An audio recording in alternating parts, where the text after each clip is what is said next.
Chicken sisig naman ang dish ko sa video na ito. Marinate muna ng chicken, add oyster sauce, nor seasoning, soy sauce,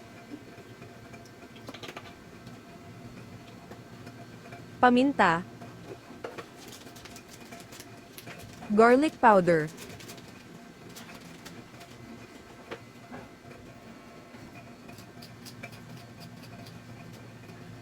seasoning,